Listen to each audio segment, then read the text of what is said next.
Hey everyone, it's Vicki Marie, and today I'm going to show you a tour of our ham shack. I'm going to share our Saturday with you. We participated in the amateur radio contest. If you're not sure what that is, John's going to explain that here on the video. And yeah, we did, but first I did go and get donuts, so I'm going to take you guys along as I run that little errand. We're going to give you a tour of the ham shack and share our Saturday junk food radio contest weekend with you. I'm on my way to the post office and I'm going to run get donuts after this. I'll tell you guys why here in just a minute, but I wanted to send Ryan a package today. He got some mail, and I like to send him his mail every now and then. Ryan's my son, my adult son, and sometimes he gets mail still at our house every now and then.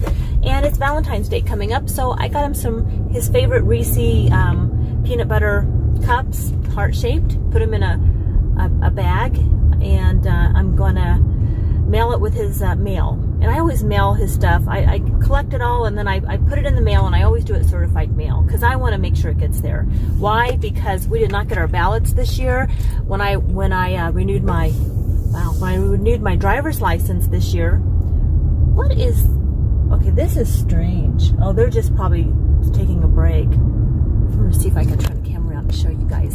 Just take a look out there to the left. Hopefully you guys can see what I'm seeing.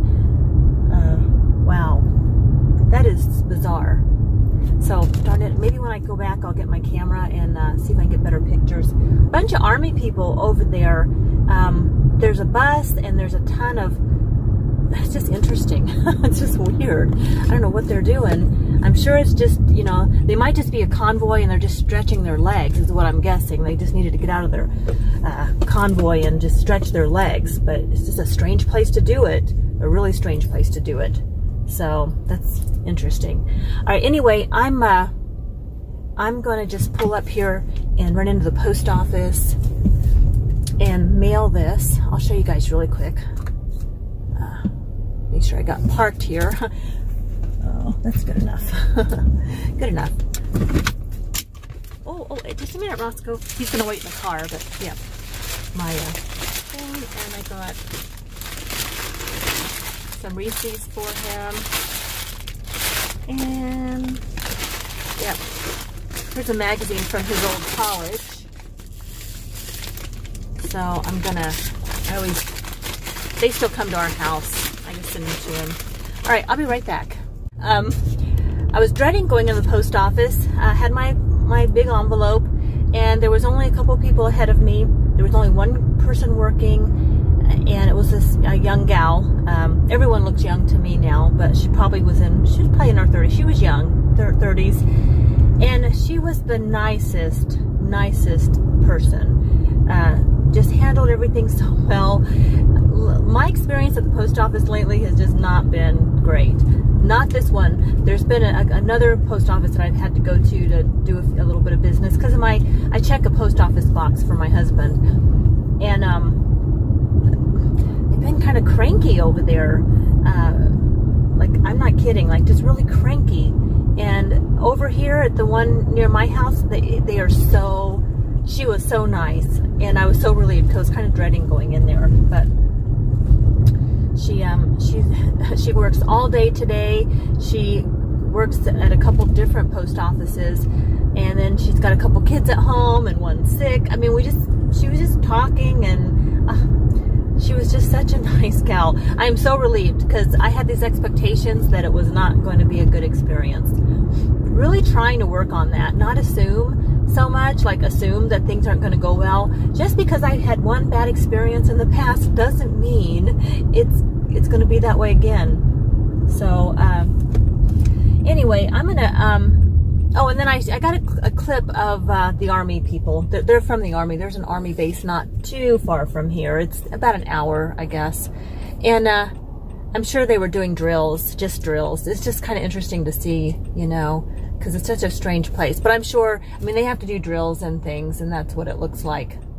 We're amateur radio operators. I don't talk about that much because it's such a specific thing, and then, you know, most people would not be interested in that. And but every now and then it does pop up on my channel because it's part of my life. have my general class license, and I've had it for a very long time. And at the time, I had to pass a 13-word Morse code. I had to learn Morse code at 13 words a minute. And I did that and learned all the technicals. You have to learn a bunch of technical stuff, and learned all that. My motivation was because the man I was boy at the time, I mean, we were kids. We were in our late teens, early 20s. At the time, we were babies. And so the boy I was dating at the time was really into amateur radio. So what did I do? I jumped in and got my license so I could actually see him every now and then. So anyway, all right, guys, that's gonna be it for now. Well, I'm gonna run get donuts is what I'm gonna do. We don't eat donuts hardly ever, but it's field day, and if we were out on location with a bunch of other radio operators, we would be having coffee and donuts and things like that, and it always made it fun. It was a group activity, but we're just doing it by ourselves. But I told John, you know what? Let's make it fun. Let's go get donuts. So I'm running to Dunkin' Donuts, and I'm gonna get some good donuts for us just to have, because it's a 24-hour thing. We'll be on and off the radios for the next 24 hours. So not straight, we'll take some breaks, but so I'll give you guys some clips of it. It won't be maybe too exciting for you guys unless you're really into radio. I don't know what we're eating though. I mean, I told John we're not going to be cooking, so we're probably going to go get takeout, and it's going to be a junk food weekend. But you know what? I've been working out. I feel good. It'll be a fun weekend. Something kind of different that we don't normally get to do. So, all right, I'll be back with some clips here in just a bit. I will show you the donuts too. Well, everybody's here getting donuts today. The line goes all the way around the building. Roscoe's excited. He's looking forward to, I don't know what. There's nothing here that he'll like, but he thinks that, you know, maybe there's something here that he likes. We don't usually come here, so hopefully I can find something maybe. Dunkin' Donuts has pup cups. Did not even know that. I can't get Roscoe to stop eating his long enough to, anyway. Yeah, they have pup cups. So I'll show you guys my donuts when I get home, but I also got a sausage sandwich here. So anyway, I didn't know they had pup cups. I know that Dairy Queen does, and I know that Starbucks does, but Dunkin' Donuts does too. You just ask for it when you are in the line, when you're ordering. So, which I didn't do because I didn't know they had it. But when they saw Roscoe leaning over the window with his tongue hanging out, they said, "Oh, would you like a pup cup?" So he is so happy. All right, I'm gonna drive home. Got some rigs going over here, and then over here we have our computer ready to log our contacts. And over here is the important thing, the donuts. We got some Boston cream. We got some chocolate on chocolate frosting. These are just glazed with the chocolate frosting and sprinkles. And we have a couple plain glazed. And then these are the Valentine's Day. I forget what she called them. Cupid. They're Cupid something. And they have custard inside. So I got one of those, two of those, one for each of us. Yep, there's only 2 of us here, but hey, we have to do radio stuff for 24 hours, so there we go. Here's the Ham Shack. Welcome to the Ham Shack, y'all. Yes. And so we're doing a radio contest. So why don't you explain more about that? Yeah, so this is a fairly new contest, I guess. Hasn't been as prevalent as the regular, they call it field day, which is in the summer months, usually the last part of June. This is winter field day, which is the last month or last week in January. And so a little different rules, a little different exchange of information, but the whole purpose is to promote communications among amateur radio operators throughout the world.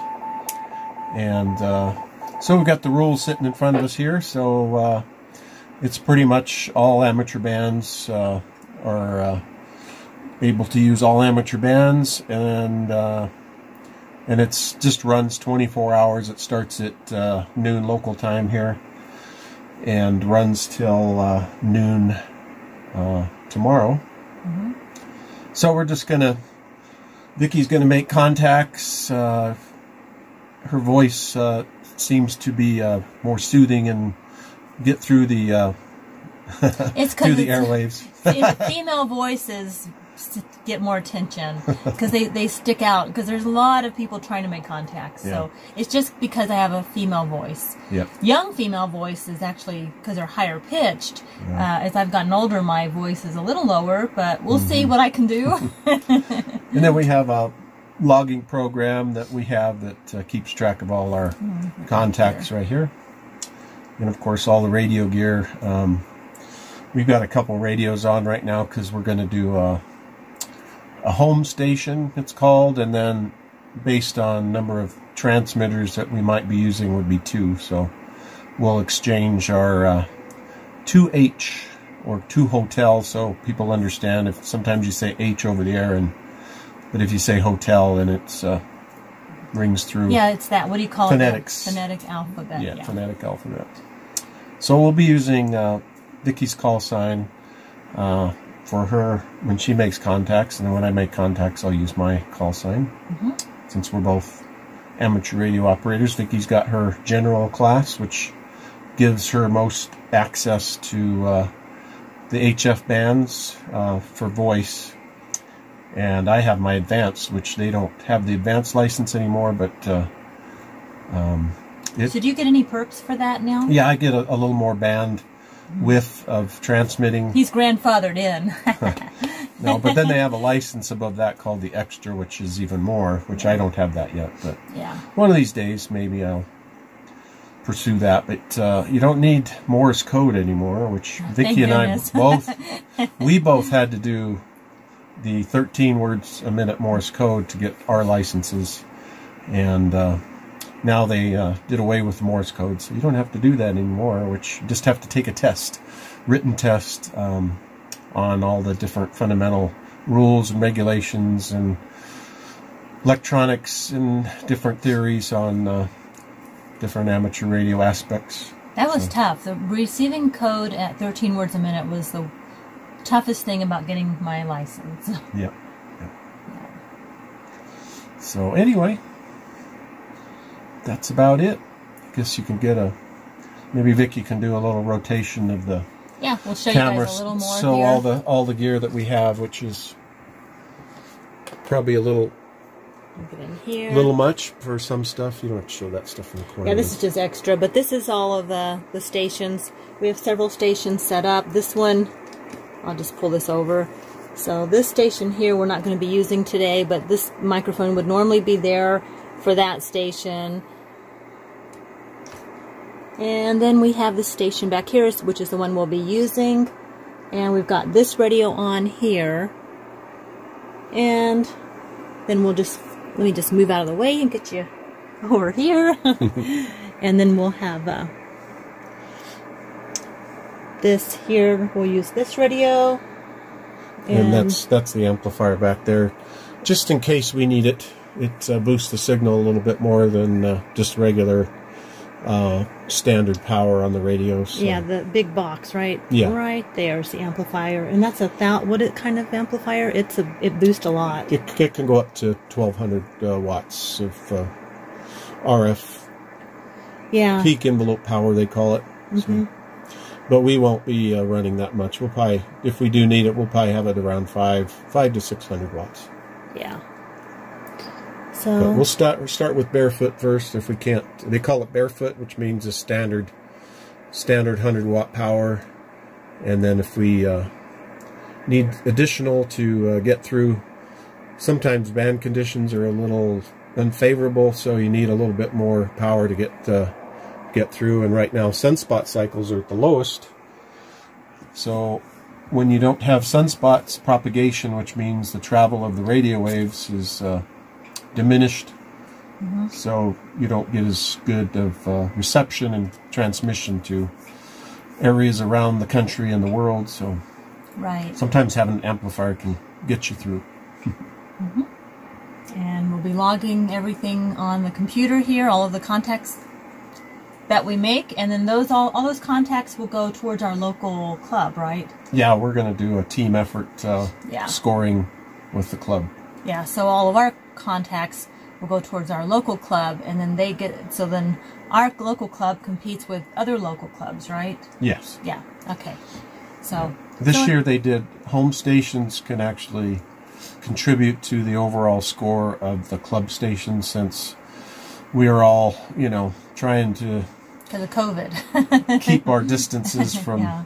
But normally amateur radio operators would all get together in a central location in the vicinity of the city or whatever, and all operate together on different bands. So, but since of COVID, we're all staying home at our home stations and making contact from home. And normally we would be using, like if we were on remote, we would be running off generators, right? Like right.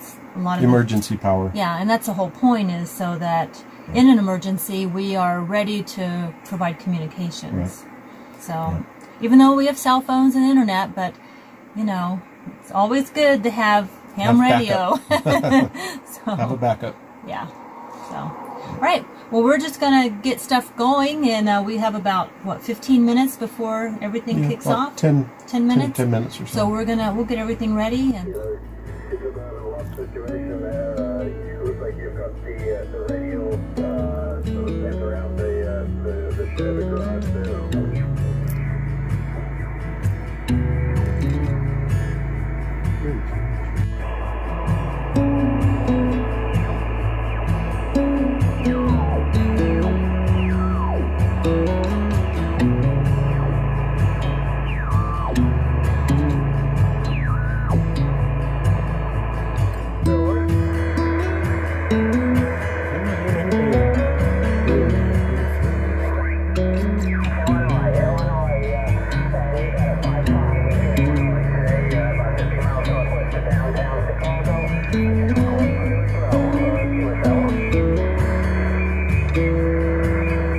they're near Chicago, downtown Chicago. Let's see if they're doing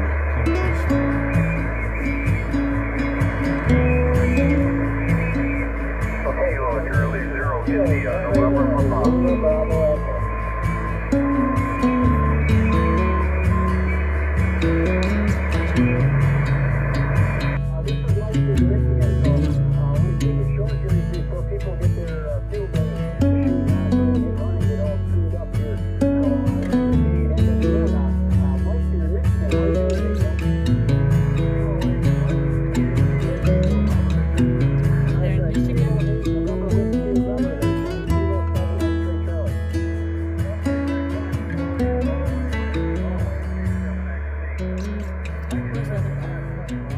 break, but we made how many contacts? almost 100. She did all by herself. Yeah, no, he was helping, but yeah, we made 100 contacts. So mainly in Georgia, Michigan, Ohio, lots in that area, Ohio, Michigan, and some Georgia, Tennessee, Kentucky. Right. So that's pretty much. And do we have any in Texas? No. Yeah, I think one in Texas. One in Texas, yeah. So I don't know. We're going to take a break. You have to really focus, and you got to hear like all these voices coming through, and you have to really listen for to hear the call signs. Yep. So it took both of us to really pull them out of the ethers, but yep. It was really busy. Yeah, you did good. So now we're going to finish watching. We're binge watching The Good Place. Our daughter said we need to watch it, so we're binge watching The Good Place. Taking a break, eating some popcorn, and then we're going to hop back on and make some more contacts. Sounds good. All right. How do you know that? I read some books, man. So it's like, what time is it? 5:30. Yeah, 5:30. It gets pretty dark here, but I guess the days are getting lighter, so it's not completely dark yet. And we're going to have Burger King. So what do we have? What are you having, John? I'm going to do the Whopper. Whopper. We do 2 for $5. Yeah, we can do that. We'll do the 2 for $5. That was a lot of fun. We had not really done an amateur radio contest. I hadn't in years. And yeah, So my voice did get a little bit hoarse over the weekend, but it was worth it. So thanks guys for watching today. Subscribe and come back and see me, and take good care. I'll see you on the next one. Bye.